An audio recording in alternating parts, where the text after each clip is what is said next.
বড়দেরকে প্রণাম আর ছোটদেরকে ভালোবাসা জানিয়ে আমি শিপ্রা মজুমদার আজকে আবার একটা নতুন রেসিপি নিয়ে তোমাদের কাছে চলে এসেছি।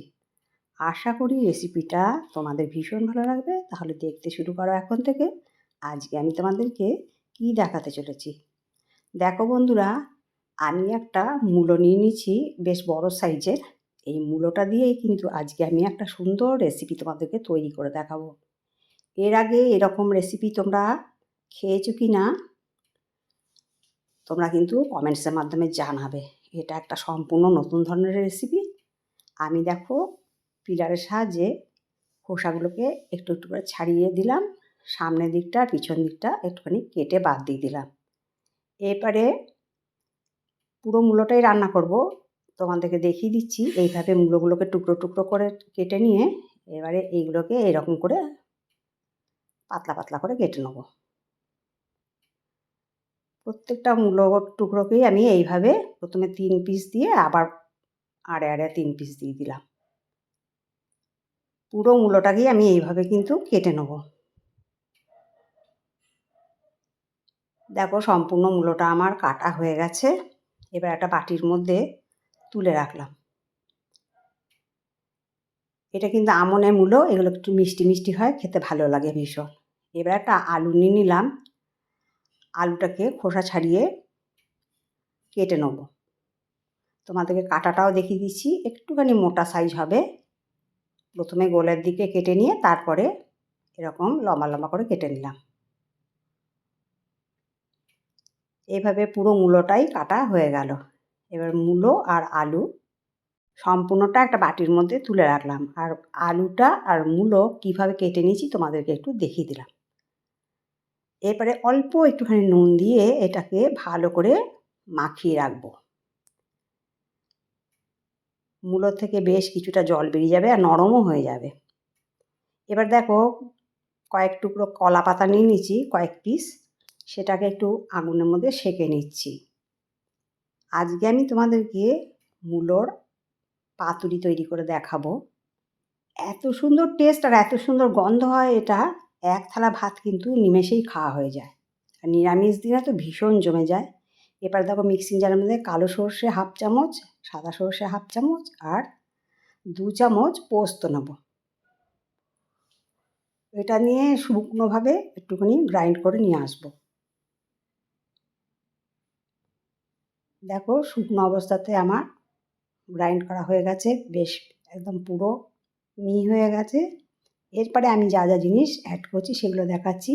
বেশ কিছুটা ধনেপাতা দিয়ে দিলাম, 1 মুঠো মতন।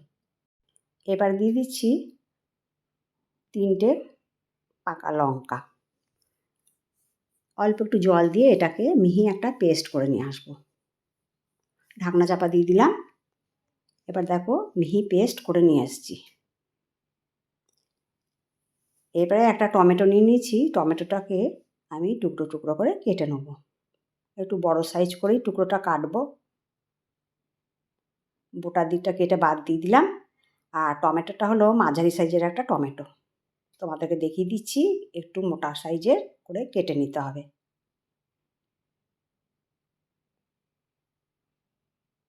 আজকের পাতুরি রেসিপিটা এত সুন্দর টেস্ট হয় বন্ধুরা, তোমরা একদিন অবশ্যই রান্না করে খেও। একটা নতুন ধরনের পাতুরি রেসিপি। মূলো দিয়ে আমরা নানা রকমের আইটেম তৈরি করে খাই, কিন্তু এই পাতুরি রেসিপিটা কিন্তু একদম অন্য ধরনের। দেখো নুনটা মাখিয়ে রেখেছিলাম বলে কতটা জল বেরিয়ে গেছে। এবার জল চেপে চেপে আমি একটা বাটির মধ্যে মূলো আর আলুটাকে নিয়ে নিচ্ছি। এইভাবে সম্পূর্ণ আলু আর মূলোটাকে নিয়ে নেব। দেখো কতটা জল বেরিয়েছে, জলটা আমি ফেলে দেবো। এরপরে আমি টমেটোটাকেও দিয়ে দিলাম। এর মধ্যে আমি অল্প একটুখানি লবণ দেবো, কেননা মূলোর মধ্যে বেশি লবণ দিলে কিন্তু খেতে একদম ভালো লাগে না। এবার দিয়ে দিলাম 1/2 চামচের কম হলুদ। এরপরে দিয়ে দেবো যে পেস্ট করে রেখেছিলাম সর্ষে পোস্ত দিয়ে আর ধনেপাতা কাঁচা লঙ্কা দিয়ে, সেইটাকেও পুরোটাই দিয়ে দিলাম। দেখো পুরোটাই আমার দেয়া হয়ে গেল। এরপরে দিয়ে দিচ্ছি সর্ষের তেল। এখানে আমি 3 টেবিল চামচের মতন সর্ষের তেল দিয়ে দেবো। আর বন্ধুরা তোমরা যে যেরকম পরিমাণ তৈরি করবে সেরকম পরিমাণে নিয়ে নেবে। আর একটুখানিও দিয়ে দিলাম, প্রায় 3.5 টেবিল চামচ সর্ষের তেল দিয়ে দিলাম। তারপর এটাকে ভালো করে ধীরে সুস্থে মাখিয়ে নিচ্ছি, যেন আলু, মূলো আর টমেটোর মধ্যে সমস্ত মশলাটা মিশে যায়। ধীরে ধীরে এটাকে মেখে নিতে হবে। দেখো সম্পূর্ণটা আমার মাখা হয়ে গেছে। এরপর দেখো একটা ফ্রাইং প্যান চাপিয়ে দিয়েছি গ্যাসের ওভেনে। এবারে তার মধ্যে আমি কলা পাতাগুলোকে সেঁকে রেখেছিলাম, সেই কলা পাতায় একটা করে পেতে দিচ্ছি। এখানে আমি 2টো কলা পাতা প্রথমে চাপালাম। আজকে মূলো আলুর পাতুরিটা যে এত সুন্দর টেস্ট হয় বন্ধুরা, তোমরা না খেলে কিন্তু বিশ্বাস করতে পারবে না। আমি মশলা মাখানো মূলো, আলু, টমেটো সমস্ত কিছু ওই পাতার মধ্যে দিয়ে দিলাম। তোমরা এর আগে এরকম রেসিপি দেখেছো কিনা আমাকে যেন অবশ্যই লিখে জানাবে, আর যদি করে থাকো তাহলেও আমাকে জানাবে। দেখো এবারে পাতাগুলোকে 4 পাশ দিয়ে ঢাকনা দিয়ে মুড়িয়ে দিচ্ছি। আরও 2টো পাতা ওপর দিয়ে ঢাকনা দিয়ে দিয়েছিলাম, দিয়ে মুড়িয়ে দিচ্ছি।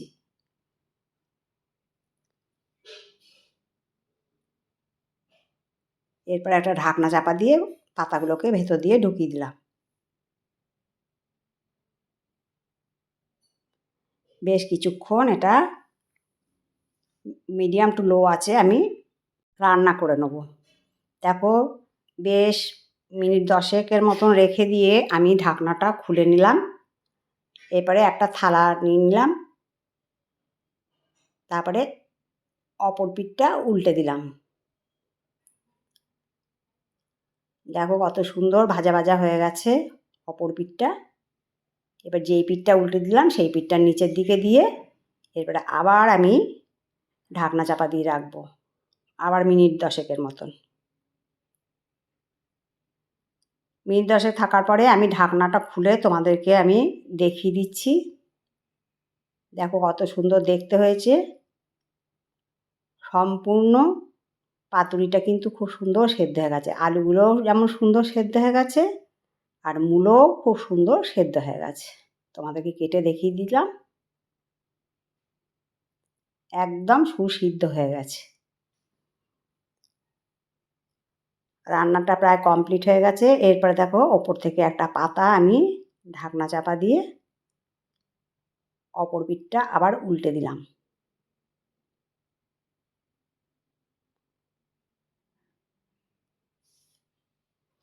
এরপরে আমি একটা ননস্টিক হাতা চাপিয়ে দিয়েছি, তার মধ্যে 2 চামচ সর্ষের তেল দিয়ে অল্প একটু কালো জিরে ফোড়ন দিয়ে দিলাম।